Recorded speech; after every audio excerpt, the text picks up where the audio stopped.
Hello sir, welcome to our channel online berry.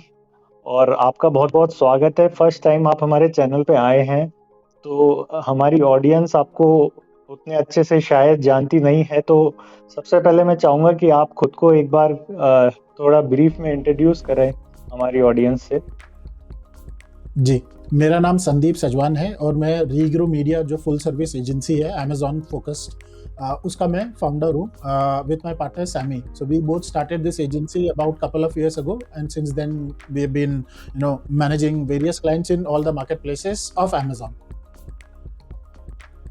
Okay okay, nice. So आप basically Amazon पे ही work करते हैं? जी, सिर्फ Amazon। Okay okay okay. So मुझे लगता है काफ़ी डिटेल और डीप नॉलेज होगी आपको अमेज़न पे, और वो ही हमारी ऑडियंस को भी हमारा व्यूअरशिप भी उस तरह का ही है जो अमेज़न और फ्लिपकार्ट में काफ़ी ज़्यादा इंटरेस्ट रखता है। तो इस पॉडकास्ट को हम थोड़ा अमेज़न का ही ओवरऑल उसको उस तरीके से ही आगे लेके चलेंगे। तो कुछ कुछ चीज़ें जो जनरली हमारे व्यूअर्स अमेज़न के बारे में जो हमसे क्वेश्चन करते हैं काफ़ी कमेंट्स में और पर्सनल व्हाट्सएप पे भी, वही मैं आपसे आपके पॉइंट ऑफ व्यू से, आपके एक्सपीरियंस से आपसे पूछना चाहूँगा। तो आपका उस तरीके से आप जवाब दीजिएगा। जी, तो एक कॉमन क्वेश्चन हमको काफ़ी हमारे व्यूअर्स पूछते हैं कि अमेज़न पे जो अगर ऑर्गेनिक रैंकिंग कोई इम्प्रूव करना चाहता है, उसकी लिस्टिंग की ऑर्गेनिकली उसकी विजिबिलिटी इंक्रीज करना चाहता है पर्टिकुलर कुछ एसिन्स की, तो क्या तरीका है, कैसे इम्प्रूव होती है ऑर्गेनिक रैंकिंग? इसके बारे में थोड़ा सा जी। बताइए। ये ना बहुत सवाल तो छोटा सा है, बट इसका जवाब जो है वो बहुत बड़ा है, क्योंकि ऑर्गेनिकली अगर हमें इम्प्रूव करना है ना, तो बहुत सारे फैक्टर्स होते हैं जो हमें हेल्प करते हैं। But in summary if I talk about a few, those are, सबसे पहले तो हमारा रेलेवेंसी इंपॉर्टेंट होता है कि कस्टमर ने जो सर्च किया है हम वो बेच रहे हैं कि नहीं बेच रहे हैं, अगर हमें उसने हमको देखा। दूसरा हमारा CTR होता है, हमें देखने के बाद उसने हम पे क्लिक किया कि नहीं किया। क्लिक करने के बाद या उसने हमसे कन्वर्जन खरीदा कि नहीं खरीदा, और खरीदने के बाद दोबारा जब किसी और कस्टमर ने देखा तो फिर उसने खरीदा कि नहीं खरीदा, which will be sales velocity. तो मोर और लेस 4 चीजें मैं बोलूंगा कि relevancy, CTR, CBR, conversion rate and sales velocity, ये 4 चीजें बहुत इंपॉर्टेंट होती हैं। और इसको थोड़ा डीप में जाके ही हम समझ पाएंगे। आई एम श्योर हम अभी जो डिस्कशन करेंगे उसमें हम इसको अच्छे से समझेंगे। तो आपने जो 4 चीजें बताई, इसका कोई प्रायोरिटी है क्या कि ये ज्यादा इम्पोर्टेंट है, ये कम इम्पोर्टेंट है, या किस हिसाब से, या और 4 आर इक्वली इम्पोर्टेंट? देखिए, रेलेवेंसी और CTR ट्रैफिक फोकस्ड होता है। सेल्स वेलोसिटी, कन्वर्जन जो है वो सेल्स बिजनेस रिलेटेड फोकस होता है। तो अमेज़न पे 2 एस्पेक्ट्स होते हैं बिजनेस के, एक होता है ट्रैफिक, दूसरा होता है कन्वर्जन। तो ये ट्रैफिक और कन्वर्जन 2 पहलू हैं अमेज़न के, अगर हम इन्हें अच्छे से समझ सकेंगे तो फिर हम अच्छा कर पाएंगे। तो ये दोनों इंपॉर्टेंट है, मतलब ये चारों इंपॉर्टेंट है। ऐसा नहीं हो सकता कि मैं सिर्फ ट्रैफिक पे फोकस करूं और कन्वर्जन पे नहीं, या फिर मैं ट्रैफिक पे फोकस ना करूं सिर्फ कन्वर्जन पे फोकस करूं। तो प्रायोरिटी वाइज कहना ओके मुश्किल ओके। है, ये सब तो इंपॉर्टेंट। बट मुझे ये लगता है कि पहले हमें ट्रैफिक लाना होगा हमारी लिस्टिंग्स पे, और फिर हम कन्वर्जन उस एक्सपेक्ट कर सकते हैं। बिना ट्रैफिक के तो देखिए कन्वर्जन ही नहीं है। अगर मेरी दुकान है कोई और उस दुकान में कोई कस्टमर ही बिल्कुल नहीं आ रहा है, बिल्कुल। तो धंधा तो होने ही नहीं वाला है। तो पहले तो कस्टमर मेरी दुकान में अंदर आना चाहिए। एक बार कस्टमर दुकान में आएगा तब तब बेच मेरे पास पाओगे। चांस है कि मैं उसको कुछ बेच पाऊँ। तो ट्रैफिक तो ज़रूरी है। Okay okay. जी। सो इससे ही आप अपना डिस्क्राइब करिए कि हम कैसे ट्रैफिक बढ़ाएं, या कैसे हम कस्टमर को अपनी दुकान तक, ऑनलाइन दुकान तक, अमेज़न स्टोर तक, लिस्टिंग तक लेके आए। इस पे थोड़ा अपने अपने पॉइंट ऑफ व्यू बताइए। जी। देखिए, इसके लिए ना हमको थोड़ा-सा बेसिक सा अमेज़न एल्गोरिथम के बारे में समझना पड़ेगा कि अमेज़न का एल्गोरिथम है क्या? अमेज़न एक ई-कॉमर्स कंपनी तो है ही, पर उससे ज़्यादा वो एक टेक्नोलॉजी कंपनी है, IT कंपनी है। उनके पास इतनी टेक्नोलॉजी है, ऐसे इंजीनियर्स हैं, ऐसी टेक्नोलॉजी सॉफ्टवेयर्स हैं, जो कि मेरे हिसाब से और कोई भी उनके आस-पास नहीं आता है जब ई-कॉमर्स की बात आती है तो। इतना उनके पास टेक्नोलॉजी एडवांस है उनकी।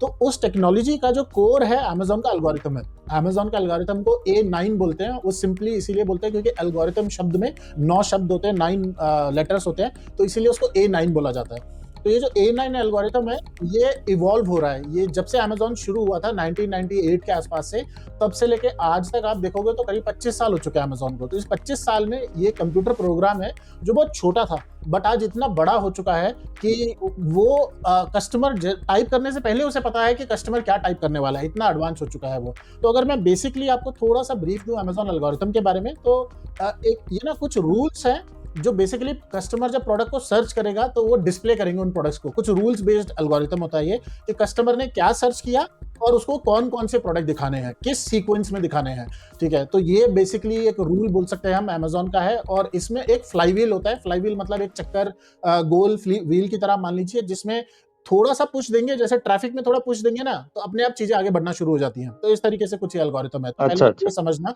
तो ये जो ज़रूरी है। पुश कह रहे हैं आप, वो किस तरीके से दिया जा सकता है? अब हाँ, तो इसमें इस फ्लाईव्हील में बहुत सारे एस्पेक्ट्स हैं। उनमें सबसे पहले जिस एस्पेक्ट में मैं बात करना चाहूँगा वो है अमेज़न का एसईओ। एसईओ मतलब सर्च इंजन ऑप्टिमाइज़ेशन। वैसे तो हमने सुना है गूगल एसईओ और वेबसाइट का एसईओ होता है, बट अमेज़न का एसईओ भी बहुत क्रूशियल है, बहुत इंपॉर्टेंट होता है। क्यों इंपॉर्टेंट है? क्योंकि अमेज़न जो है, अगर आप देखोगे, ये कीवर्ड ड्रिवन प्लेटफ़ॉर्म है। जो फेसबुक, इंस्टाग्राम, ये सब अगर आप नोटिस करोगे ना, तो यहाँ कस्टमर सर्च नहीं करता है वाटर बॉटल या कुछ और चीज़।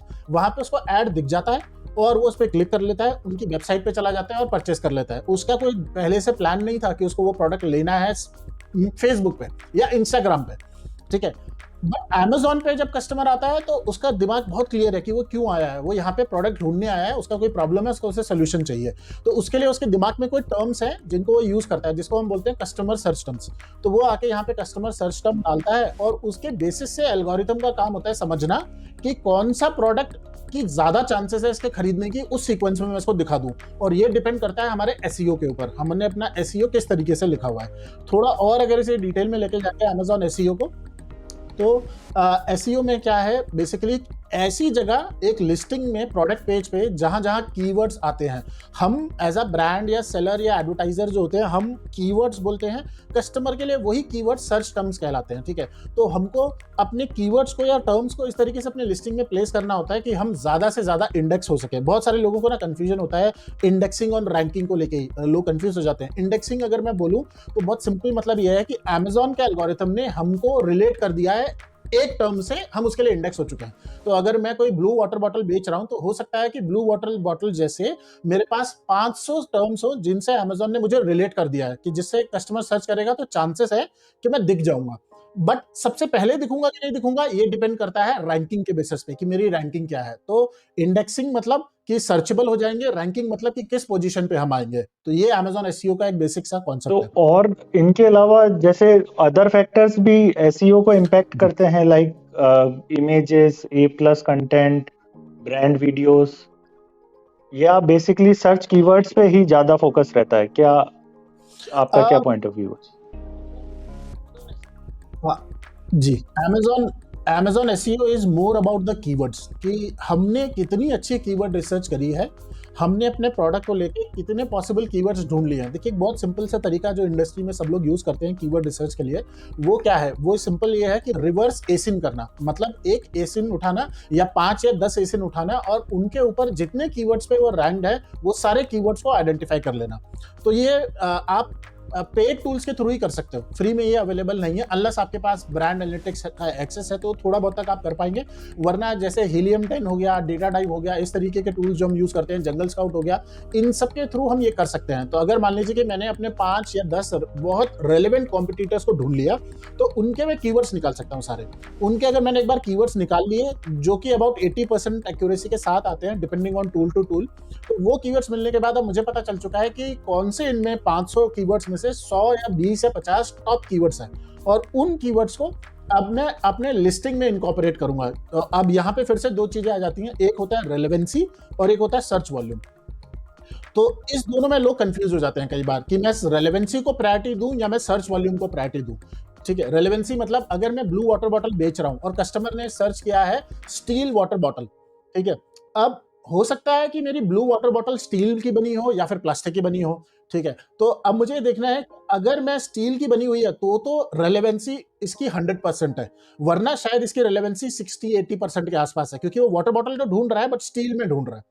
ठीक है, तो रेलेवेंसी इस तरीके से होता है। और सर्च वॉल्यूम मतलब 1 महीने में कितने बार कस्टमर ने अमेज़न पे आके उस टर्म को सुना है, तो सर्च करा है, सॉरी, ढूँढा है, तो वो सर्च वॉल्यूम है। तो रेलेवेंसी और अच्छा। सर्च वॉल्यूम में मेरे हिसाब से रेलेवेंसी थोड़ा प्रायोरिटी है, और अगर उसके बाद हमको सर्च वॉल्यूम की ओके, तरफ ओके, देखना ओके। चाहिए। तो ये कीवर्ड रिसर्च की कुछ बेसिक सो फंडामेंटल्स जैसे हैं। कीवर्ड्स आप कह रहे हैं रेलेवेंट कीवर्ड्स होने चाहिए, तो बट ऐसा भी तो होता है कि जैसे पेड टूल्स की बात कर रहे हैं तो काफ़ी सेलर्स उसको यूज़ करते हैं, या फिर वो किसी एसपीएन से या एजेंसी से सर्विस लेते हैं, तो वो भी उनके लिए वो टूल्स से बेस्ट कीवर्ड डाल देते होंगे, रेलेवेंट कीवर्ड जो रैंक करे।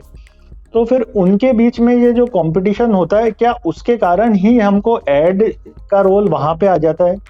क्योंकि जो ये फर्स्ट, सेकंड, थर्ड पेज तक मैक्सिमम बाइंग होती है, उसके बाद जो लिस्टिंग्स या एसएन रैंक करते हैं, तो उनमें कन्वर्जन या मतलब व्यूअर ट्रैफिक वहाँ तक पहुँच ही नहीं पाता है। एक जो आप कह रहे थे कि कस्टमर दुकान तक आ ही नहीं पाएगा तो कन्वर्ट कैसे होगा? तो क्या वहीं पे ही ऐड का रोल आ जाता है? जी। जी, तो एडवर्टाइज़िंग का रोल आ जाता है कि हमको अच्छा। जो क्यू है, जो लाइन है, उसमें जंप करा देने के लिए। अगर मान लीजिए कि आप टिकट लेने गए हैं, मूवी हॉल की टिकट है, एयरपोर्ट की टिकट है, आप एक लाइन में लगे हुए हैं, उस लाइन में अगर 20 लोग लगे हुए हैं, तो आपका नंबर 20वां ही है, अगर आप 20वें नंबर पे हो तो। उसको आप जंप नहीं कर सकते हो। बट एडवर्टाइज़िंग एक शॉर्टकट है, वो आपको एक अलग विंडो पे आगे ले जा देगा, बट उसके लिए आपको पे करना पड़ता है एडवर्टाइज़िंग के लिए। तो अब आप कस्टमर के सामने आ जाते हो, पर पे करके आते हो। जैसे ही कस्टमर आप पे क्लिक करेगा तो आपको उसके लिए पे करना पड़ेगा, तो इसलिए एडवर्टाइजिंग आ जाती है। बट आपका जो सवाल था कि बहुत सारे सर्विस प्रोवाइडर्स हैं, एजेंसीज और फ्रीलांसर्स जो इस तरीके से सर्विस देते हैं, जो इन टूल्स को यूज करते हैं। तो मैंने कहा था फ्लाई व्हील होता है, तो इस फ्लाई व्हील में सिर्फ कीवर्ड या कीवर्ड की प्लेसमेंट इंपॉर्टेंट नहीं है। इसमें ओवरऑल ऑफर देखा जाता है कि किसका सबसे ज्यादा कंपेलिंग ऑफर है, कस्टमर किसको खरीद रहा है। तो हो सकता है कि हर कोई वाटर बॉटल बेच रहा हो, बट हमेशा आप देखोगे तो एक बेस्ट सेलर होगा, एक सेकंड बेस्ट सेलर होगा। उसका रीजन क्या है कि उनका जो ऑफर किस तरीके से डिजाइन कर रखा है। हो सकता है ऑफर में प्राइसिंग आ जाए, या फिर प्रोडक्ट के साथ वो क्या दे रहा है, प्रोडक्ट की वारंटी अगर कोई दे रहा है मान लीजिए, या फिर वो उसकी इमेजेस कितनी अच्छी हैं, या फिर उसने एसईओ कितना अच्छा कर रखा है, अपना कीवर्ड्स कितने अच्छे से यूज कर रखे हैं। तो आप अगर टूल्स यूज कर रहे हैं और एजेंसी यूज कर रहे हैं, तो इसका मतलब कोई गारंटी नहीं है कि आप सक्सेसफुल होंगे ही। ये मल्टीपल फैक्टर्स पे डिपेंड करता है, जिसको हम ऑफर बोल सकते हैं कि ऑफर जिसका सबसे बढ़िया होगा वो सबसे ज्यादा सेल लेके जाएगा। तो आपकी नज़र में 2024 में एक सेलर को एड्स पे मतलब कितना इम्पोर्टेंट है उसको एड रन करना, और कितना बजट वो रखे उसके टोटल इन्वेस्टमेंट का या टोटल उसके एक्सपेंसेस का, कि इतना उसको बजट में एडवर्टाइजमेंट में करना ही पड़ेगा स्पेंड? ऐसा कुछ मिनिमम परसेंटेज है कि आपके पास, या आप क्या इम्पोर्टेंस है आपके हिसाब से एडवर्टाइजमेंट पे फॉर सेलर्स? जी जी, तो इसका ना कोई एक क्लियर आंसर नहीं है, क्योंकि अमेज़न का डेटा जब हम देखते हैं तो कैटेगरी टू कैटेगरी ये वेरी कर जाता है। और दूसरा, आपने अगेन आपका ऑफर क्या है, आप क्या बेच रहे हो। अगर मेरा यूनिक ऑफर है, मान लीजिए कि मैं जो प्रोडक्ट बेच रहा हूँ, प्रोडक्ट और उसका कॉम्बो या उसकी वारंटी या जो भी कुछ, मेरा जो ऑफर है वो इतना यूनिक है कि कोई और उसको डुप्लीकेट नहीं कर पा रहा है। तो जब तक कोई इसे डुप्लीकेट नहीं कर पाएगा, तो हो सकता है कि मुझे एडवर्टाइजिंग की जरूरत ही ना पड़े। बट अगर मैं वाटर बॉटल बेचूंगा या फिर मैं कोई कॉम्पिटिटिव नीश में जाऊंगा, तो फिर एडवर्टाइजिंग बहुत ज्यादा इंपॉर्टेंट हो जाता है। और फिर डिपेंड करता है कि नीश कितनी कॉम्पिटिटिव है। अगर हेल्थ एंड सप्लीमेंट है, तो फिर तो वहां तो बिना एक प्रोडक्ट के लाखों रुपए आपके पास नहीं है, तो आप घुस नहीं सकते हो उसमें, आप बेच नहीं पाओगे वहां पे। बट वहीं पे अगर आप कोई ऐसी कैटेगरी पे कर लेते हो, जैसे मान लीजिए कि इंडस्ट्रियल रिलेटेड कुछ प्रोडक्ट्स हैं, तो वहां पे आप बहुत बेयर मिनिमम एडवर्टाइजिंग स्पेंड के साथ भी अच्छा कर सकते हो। तो प्रोडक्ट मेन है, ऑफर मेन है, एडवर्टाइजिंग सेकेंडरी है। और एडवर्टाइजिंग मुझे कुछ जादू नहीं कर देती है। एडवर्टाइजिंग का काम है सिर्फ मेरे को क्यू से जंप करा के आगे ले जाना। अब ये काउंटर पे बैठे हुए आदमी के ऊपर ऑप्शन होता है कि वो मुझे एक्सेप्ट करेगा या नहीं करेगा। हो सकता है कि मुझे एक्सेप्ट ना करे, वो बोले कि नहीं, तुम टिकट लेने तो आए फ्लाइट की, बट तुम जो प्राइस दे रहे हो, मान लीजिए कि 5,000 की मैं टिकट चाह रहा हूँ, बट वो टिकट हो सकता है 8,000 की हो, तो वो मुझे मना कर देगा, नहीं तुम्हारे पास पूरे पैसे नहीं है, तो उसने मुझे रिजेक्ट कर दिया। तो वैसे ही कस्टमर के पास ऑप्शन है कि मैं स्किप तो कर लूंगा क्यू को, बट वो मुझे एक्सेप्ट करेगा कि नहीं करेगा। अब उसके लिए भी थोड़ा सा तोड़ है। हम क्या कर सकते हैं कि पहले तो एसईओ बहुत इंपॉर्टेंट है। हमारे को अपना कीवर्ड्स और optimisation, listing optimisation keyword standpoint से इतना अच्छा कर लेना है कि हम मार्केट में सबसे बेहतर हो। तो there are tools which you can use to identify कि भाई मेरा एसईओ कितना अच्छा है। जैसे हम अपनी एजेंसी में डेटा डाइव को यूज करते हैं। Data dive gives us a ranking score with our competition. तो वो हमें हमारे कंपटीशन के साथ रैंकिंग स्कोर दिखा देता है हमारा, कि अगर मैंने 5 कंपटीशन को पिक किया था और मैं छठा हूं, तो नंबर 1 एसईओ किसका है, नंबर 2 किसका है। तो इस हिसाब से मैं अपना एसईओ लिख सकता हूं कि मैं अपना एसईओ बेस्ट कर दूं। व्हेन आई से एसईओ, सबसे पहले टाइटल सबसे इंपॉर्टेंट है, उसके बाद आता है बुलेट पॉइंट्स, उसके बाद आता है ब्रांडेड टर्म्स, उसके बाद आता है प्रोडक्ट डिस्क्रिप्शन, ए प्लस कंटेंट, ऑल टेक्स्ट। तो ये एक मुंडा मोटी आप समझ सकते हो, बट टाइटल सबसे इंपॉर्टेंट है। तो मेरे को अपने एसईओ इस तरह से लिखना है कि मैं अपना टाइटल को बेस्ट रखूं, फिर मेरे बुलेट्स को मैं बेस्ट रखूं, मेरे डिस्क्रिप्शन को मैं बेस्ट रखूं, और फिर मेरे सर्च टर्म्स को मैं कितना अच्छा लिख सकता हूं। तो एक तो ये चीज हो गया एसईओ पॉइंट ऑफ व्यू। दूसरा एस्पेक्ट है जो एडवर्टाइजिंग में अगर मुझे ज्यादा डिपेंडेंसी नहीं चाहिए। देखिए, it's like going to a war and आप लड़ने जा रहे हैं, बट आपके पास हथियार ही नहीं है। तो अब आपके पास हथियार नहीं है, तो आप सामने वाले से जीत ही नहीं पाएंगे। तो आपको हथियार चाहिए। तो एसईओ हमारा एक हथियार होता है। दूसरा हमारा हथियार है हमारा डिजाइन। व्हेन आई से डिजाइन, आई मीन हमारी इमेजेस। तो जो लिस्टिंग में इमेजेस होती हैं, मेन इमेज का अपना अलग पर्पस है। ठीक है, मेन इमेज का काम होता है सीटीआर बढ़ाना, ट्रैफिक लिस्टिंग पे लेके आना। एक बार मेन इमेज लिस्टिंग ले आया, मतलब ट्रैफिक ले आई, उसके बाद सेकेंडरी इमेजेस का काम है प्रोडक्ट को बेचना।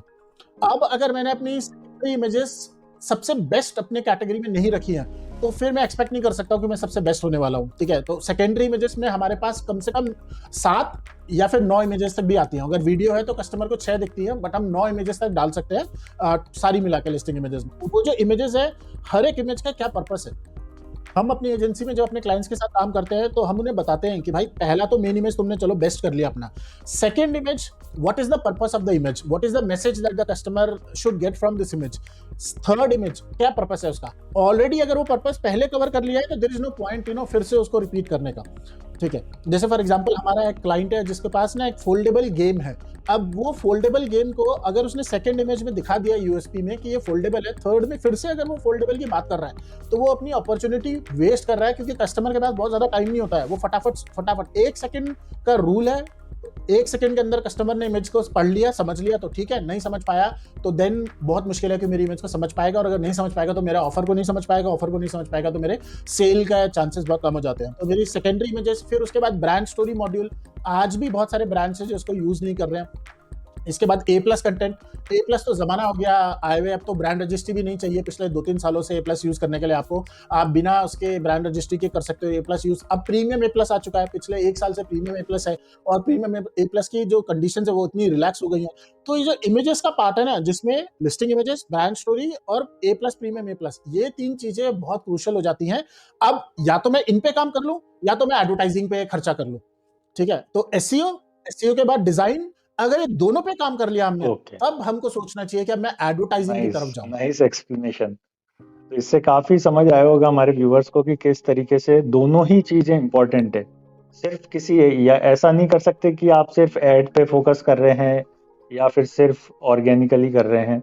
ज्यादा फायदा आपको तभी होगा जब आप एसईओ प्लस एडवर्टाइजमेंट दोनों करेंगे। थोड़ा और डिटेल में हम जैसे एडवर्टाइजमेंट को हमारे डिस्कस करना चाहूंगा, क्योंकि काफी व्यूअर्स का काफ़ी कंफ्यूजन रहता है एड्स को लेके, और खासकर कैंपेन टाइप को लेके। तो डिफरेंट कैंपेन टाइप्स होते हैं अमेज़ॉन पे। ब्रांड डिस्प्ले हो गया, नॉर्मल आपके कीवर्ड वाले कैंपेन हो गए। तो आपके हिसाब से कौन सा कैंपेन टाइप जो सेलर्स के पास बहुत ज़्यादा बजट नहीं होता एडवर्टाइजमेंट का, जो मिनिमम बजट से ही चालू करना चाहते हैं, एडवर्टाइजमेंट करना चाहते हैं, तो उनके लिए कौन सा कैंपेन टाइप आपके हिसाब से ज़्यादा बेनिफिशियल है?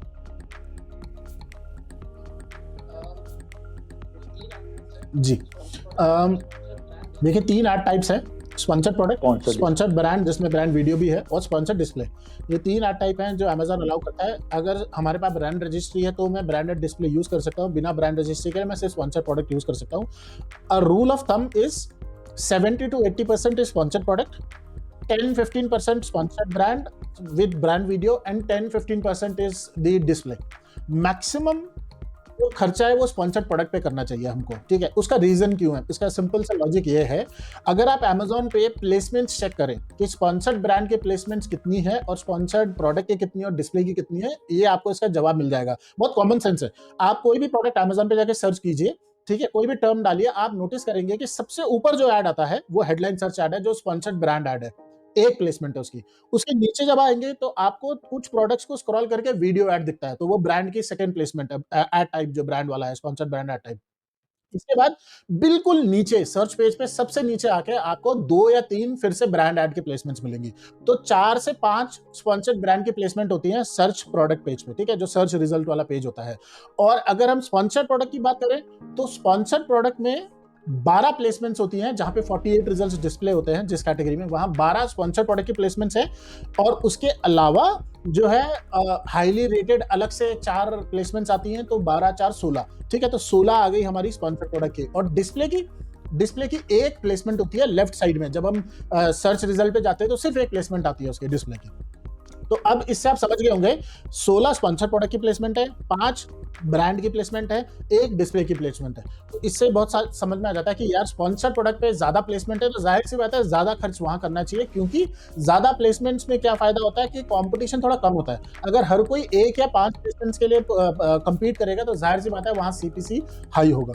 और यही चीज आप डुप्लीकेट कर सकते हो प्रोडक्ट डिटेल पेज पे भी। Amazon पे 2 ही प्लेसमेंट्स मेनली होते हैं, एक सर्च रिजल्ट पेज और एक होता है हमारा प्रोडक्ट पेज, जो प्रोडक्ट पीडीपी जिसको हम बोलते हैं, प्रोडक्ट डिटेल पेज।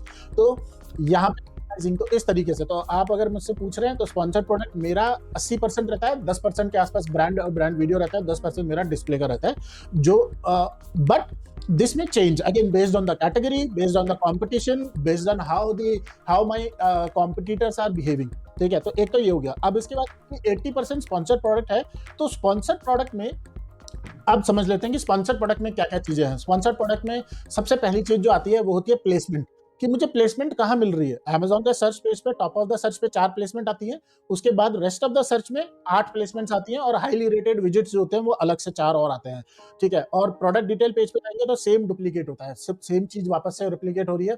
तो स्पॉन्सर्ड प्रोडक्ट में प्लेसमेंट जो है वो बहुत इंपॉर्टेंट हो जाती है, कि आप किस प्लेसमेंट के लिए जा रहे हो।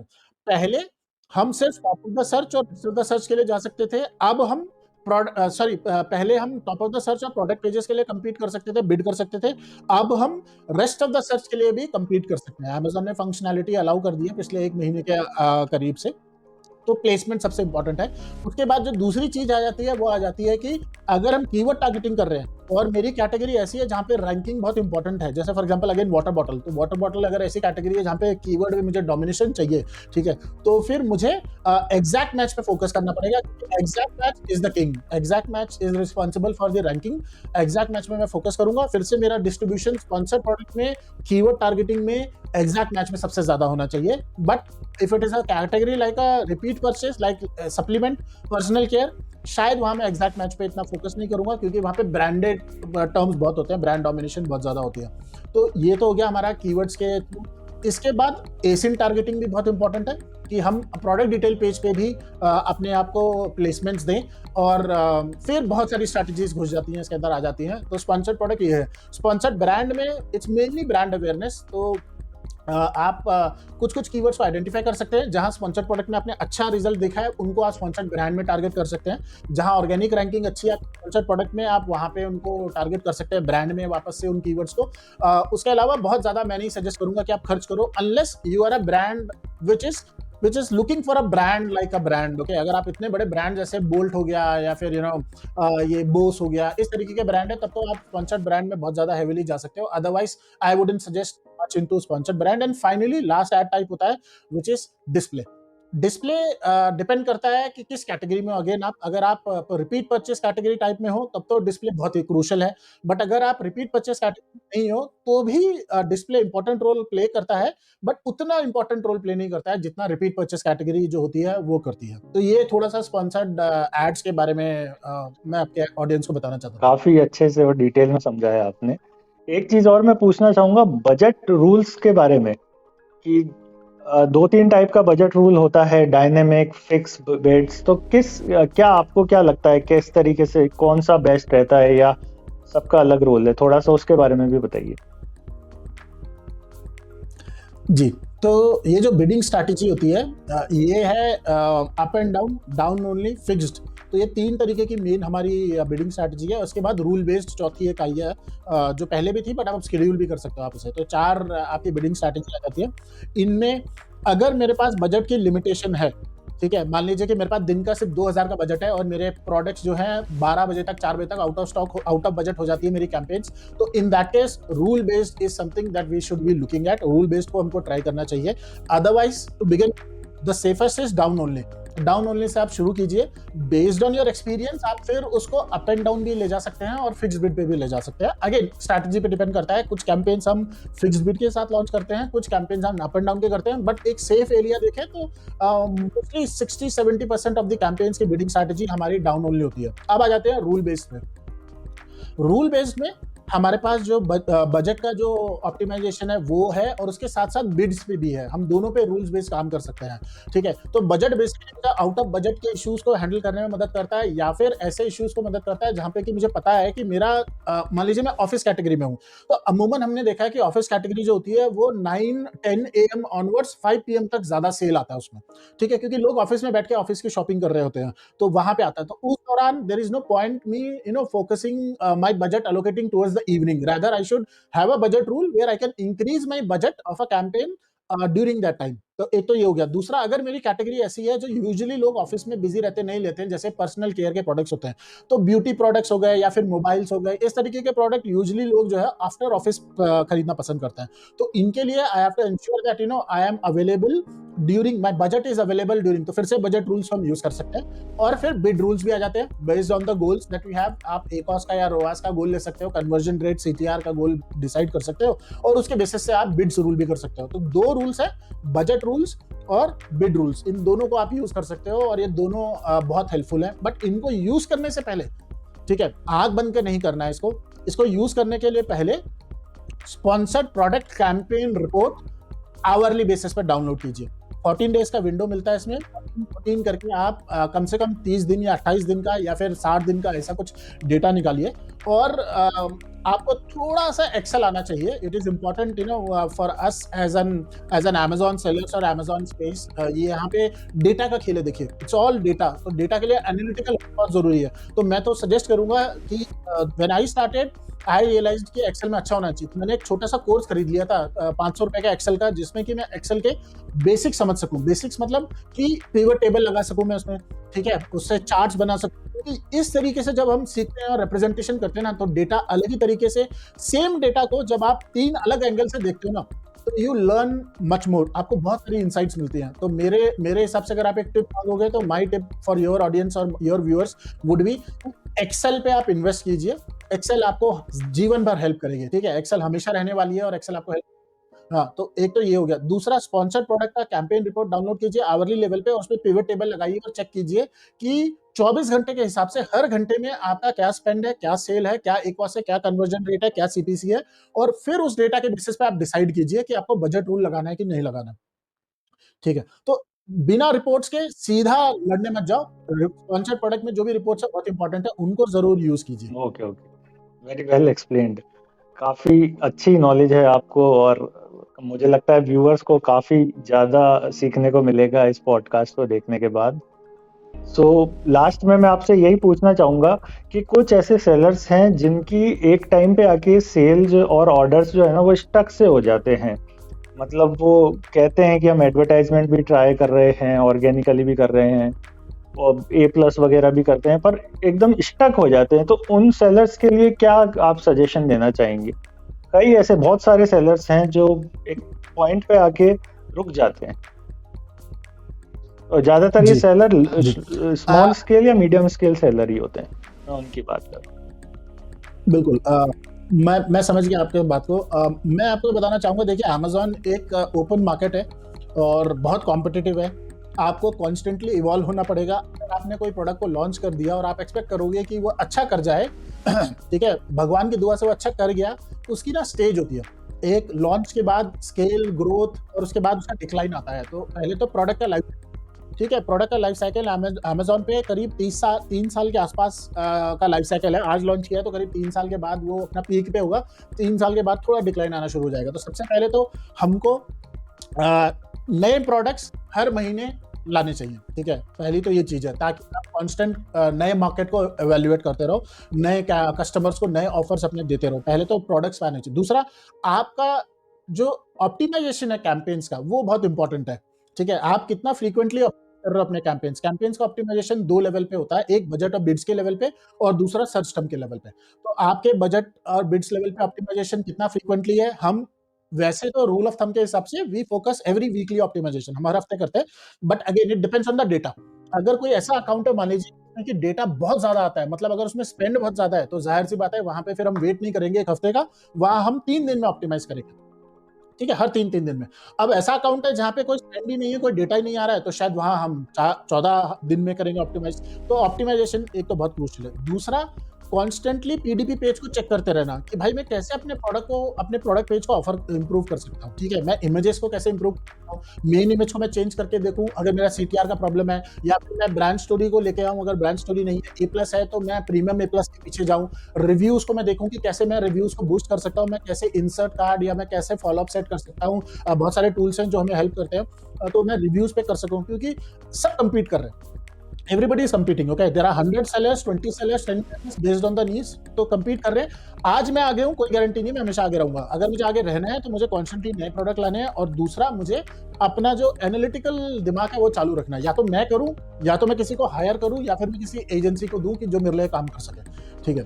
और वहीं पे रीग्रो मीडिया जैसी एजेंसी काम में आती है कि हम हर तरीके से चेक करते रहते हैं कि कैसे इंप्रूव किया जा सकता है। हम सेशंस चेक करते हैं, पेज व्यूज चेक करते हैं, कन्वर्जन रेट चेक करते हैं, प्रोडक्ट पेज चेक करते हैं, एसईओ चेक करते हैं, हम लिस्टिंग इमेजेस और सारा क्रिएटिव्स को हम चेक करते हैं। जहां लगता है कि स्कोप है इंप्रूवमेंट का, हम अपने ब्रांड को बोलते हैं, and it's up to them if they accept it and then they work on it. तो बहुत जरूरी है, ये चेंज है, ठीक है? It's a change. अगर आप उस प्रोसेस में चलते रहेंगे तो स्टैग्नेंसी नहीं आएगी। कभी कभी मार्केट होता है कि स्लो जाता है, अगर ऐसा है तो हम चेक कर सकते हैं फिर से। We go back to business reports, we look at sessions, we look at page views, and then we understand कि भाई अगर स्लंप आया, ड्रॉप आया है तो क्यों आया है, और उस हिसाब से हम रूट कॉज आइडेंटिफाई करते हैं और फिर से उसको पुश करते हैं कि वो आगे बढ़ना शुरू हो जाए। तो ये एक कॉमन प्रॉब्लम है। इट जस्ट दैट आपको ना लुकआउट करना है, ढूंढते रहना है कि आप कैसे इसको सॉल्व कर सकते हो। Okay okay, nice nice. काफी डिटेल में आपने सारी जी। नॉलेज दी है, और मुझे लगता है व्यूअर्स को भी काफी पसंद आएगा ये वीडियो। और पसंद आया तो एक लाइक जरूर दीजिएगा, और इस तरीके के इंफॉर्मेटिव ई कॉमर्स से रिलेटेड वीडियोस देखने के लिए हमारे चैनल को सब्सक्राइब भी कीजिएगा। तो संदीप जी, यहीं पे ही अपन ये वाला वीडियो अभी एंड करते हैं। होपफुली फ्यूचर में हम और वीडियोस करेंगे। काफ़ी अच्छा लगा आप हमारे चैनल पे फर्स्ट टाइम आके इतने डिटेल में आपने अमेजोन की रिगार्डिंग सारी अपनी नॉलेज और एक्सपीरियंस शेयर करा है। तो आप बताइए आपको कैसा लगा? जी, मुझे बहुत अच्छा लगा है। बिफोर वी डिपार्ट, मैं एक टूल और बताना चाहूँगा आपके व्यूअर्स। एक्सेल के अलावा which is called as either Canva, free है, अगर आप यूज़ कर सकते हैं। एक्सेल है, सर्च क्वेरी परफॉर्मेंस है, ये फ्री टूल्स हैं, और अमेज़न पाई एक टूल है, वो ब्रांड एक्सेस देता है आपको। तो ये 2 टूल्स हैं, इनको आप अगर यूज़ कर सकें, सीख सकें। और पेड टूल्स में हीलियम 10 है, डेटा डाइवर और कीपा है। ये 3 टूल्स बहुत यूज़फुल हैं जो हम यूज़ करते हैं। और इसके अलावा एक छोटा-सा हैक से हम इसको क्लोज़ कर देंगे यहाँ पे। वो है कि अमेज़न पे जो कीवर्ड के मैच टाइप्स हैं, एग्जैक्ट फ्रेज, ब्रॉड, ये 3 मैच टाइप हैं, ठीक है? अमेज़न चेंज कर सकता है। अमेज़न ने ब्रॉड को थोड़ा चेंज कर दिया। अमेज़न में ब्रॉड बहुत ज़्यादा ब्रॉड हो गया है। तो एक और मैच टाइप है जो ब्रॉड का ही हिस्सेदार है, उसको बोलते हैं ब्रॉड मॉडिफायर, ठीक है? जिसमें आपको हर वर्ड के आगे लगाना पड़ता है। तो my tip is check your campaigns whether you have the broad modifier campaigns or not. If not, go and set up broad modifier campaigns and see whether it is helping you, because we have seen it giving us tremendous results in our accounts for our clients. So you should also try it. With that, thank you so much. Okay okay, thank you. काफ़ी अच्छा लगा आपसे ये podcast करके। तो मिलते हैं हम नेक्स्ट वीडियो में। ओके।